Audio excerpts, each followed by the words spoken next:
In this video, I will guide you on how to create an automated event rule when a burglary alarm event occurs.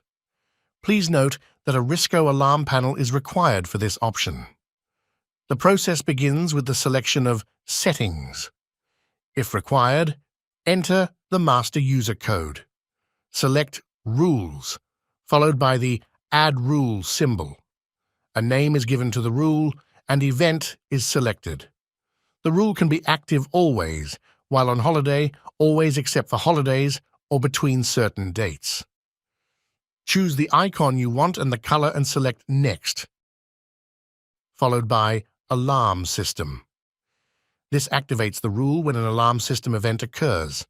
The rule can be set up to work all day long, during the day only, at night only, or between certain times. Select Next.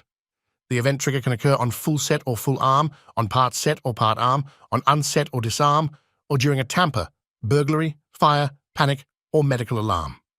In this case, we will choose Burglary Alarm Event. One or more partitions for the burglary event to occur within are selected. Select Next, and now we will add an action. A manual rule that was created earlier turns all lights on in the house.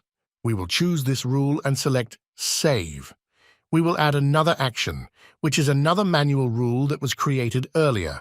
This rule turns all the lights off, and we will set it to happen after a delay of 9 minutes. Save it. Select Next and Save Rule.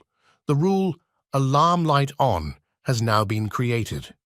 In the event that the alarm system has a burglary alarm in any of the 4 partitions and at any time of the day, the manual rule will execute to turn all lights on. The next manual rule will execute after 9 minutes to switch the lights off again. This concludes the video on how to create an automated event rule when a burglary alarm event occurs. Thank you for watching.